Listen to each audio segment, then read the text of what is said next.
যোগী বেশে শ্রীকৃষ্ণ মানভঞ্জন পর্ব 2। রাধারানী ও আয়ান ঘোষের বিয়ে হয়েছে শুধু পূর্বজন্মের প্রতিশ্রুতি রক্ষার জন্য। আয়ান সম্পর্কে শ্রীকৃষ্ণের মামা। মামার বিয়েতে ভাগ্নে ও বরযাত্রী সেজে আয়ান ঘোষের সঙ্গে গেল। সেখানে যোগমায়ার প্রভাবে আয়ান শ্রীকৃষ্ণকে কোলে নিয়েই বিবাহ মণ্ডপে বসল। রাধারানী 7 পাক ঘুরে যখন আয়ানকে মালা পরালো, সেই মালা কৃষ্ণের গলায় পড়ল, আর তৎক্ষণাৎ শ্রীকৃষ্ণ সেই মালা আয়ানের গলায় পরিয়ে দিলেন। শাস্ত্র মতে বিয়েটা শ্রীকৃষ্ণের সঙ্গেই হলো এবং সেই রাত্রেই শ্রীকৃষ্ণ আয়ানের পুরুষত্ব হরণ করে নিলেন।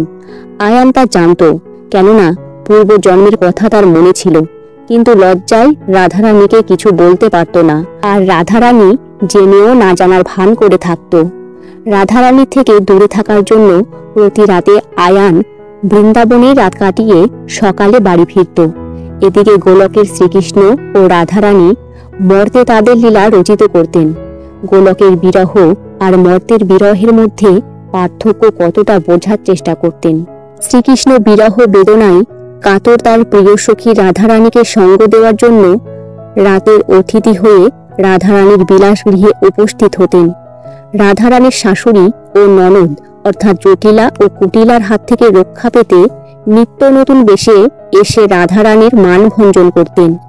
নাপিতানির বেশের পর লীলাময় ভগবান শ্রীকৃষ্ণ রাধারানীর প্রেম বন্ধনের জন্য যোগী বেশ ধারণ করে একদিন আয়ানের ভবনে এসে উপস্থিত হন। সন্ন্যাসী দেখে জটিলা ও কুটিলা যোগীবরকে সমাদরে আসনে বসিয়ে ওনার আগমনের কারণ জানতে চাইলেন।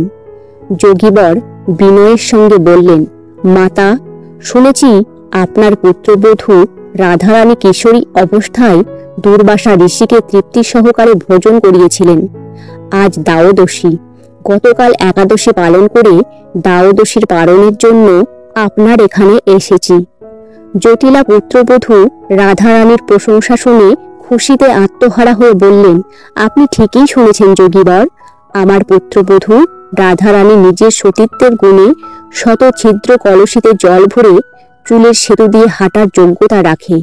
আপনি চিন্তা করবেন না, রাধারানী এক্ষুনি আপনাকে 55 ব্যঞ্জন রান্না করে একাদশীর পরায়ণ করাবেন। এই বলে মেয়ে কুটিলাকে বললেন, যোগীবরকে রাধারানীর ঘরে নিয়ে যাও, আর তুমি বৌদিকে রান্নায় সহযোগিতা করো। রাধারানী যোগীবরকে প্রণাম করলেন। সখীগণ যোগীবরকে প্রণাম করে যমুনার জলে পা ধুয়ে দিয়ে কাপড় দিয়ে মুছে বললেন, আপনি বিশ্রাম করুন। রান্না শেষ করে গোবিন্দের কাছে ভোগ নিবেদন করে আপনার ভোজনের ব্যবস্থা করব। রাধারানী গোবিন্দের কাছে ভোগ নিবেদন করে আরতি শেষ করে দরজা খুললেন। দেখলেন ভোগে নিবেদন করা লাড্ডু ও মাখন অবশিষ্ট কিছুই নেই। এবার যোগীবরকে খেতে দিতে যেতেই দেখলেন যোগীবরের ঠোঁটের 2 পাশে মাখন লেগে রয়েছে। রাধারানী রসিকতা করে বললেন, আমাদের ব্রজের গোপালের মতো আপনিও মাখন চুরি করে খান? যোগীবর, সতী, তোমার দেওয়া গোবিন্দের ভোগ স্বয়ং গোবিন্দ আমাকে খাইয়ে দিয়েছেন। আশীর্বাদ করি তুমি স্বামী সোহাগিনী হয়ে সুখে থাকো। রাধারানী দুঃখের হাসি হেসে বললেন, আমি তো কিশোরী বয়স থেকেই বিরহ জ্বালায় ভুগছি, কপালে সুখ কোথায়? 50 ব্যঞ্জন দিয়ে যোগীবরকে খেতে দিলেন। খাওয়া শেষে এঁটো হাত ধুয়ে গামছা দিয়ে হাত মুছে দিতে গিয়ে যোগীবরের ঝোলায় বাঁশি দেখতে পেলেন। রাধারানী বললেন, আপনার বাঁশের বাঁশিটা একবার হাতে নিয়ে দেখতে ইচ্ছে করছে। যোগীবর বাঁশিটা বের করতেই রাধারানী ও সখীরা বুঝতে পারলেন এটা কৃষ্ণের বাঁশি। রাধারানী চোখ জলে ভরে এলো।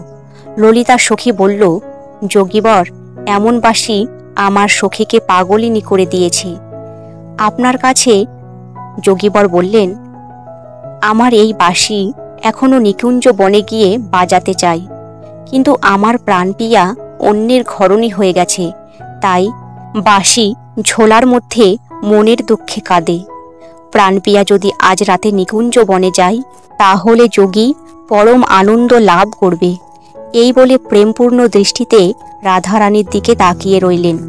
রাধারানী যদিও বললেন, প্রাণ সখীর দেহে যদি প্রাণ থাকে তবে নিকুঞ্জ বনে বাঁশিওয়ালার জন্য অপেক্ষা করবে, কিন্তু রাধারানী অভিমান করে নিকুঞ্জে গেলেন না। পরবর্তী লীলা সুন্দরী বিদেশিনী পর্ব 3 দেখতে চ্যানেলটির পাশে থাকুন বন্ধুরা। হরে কৃষ্ণ, রাধে রাধে।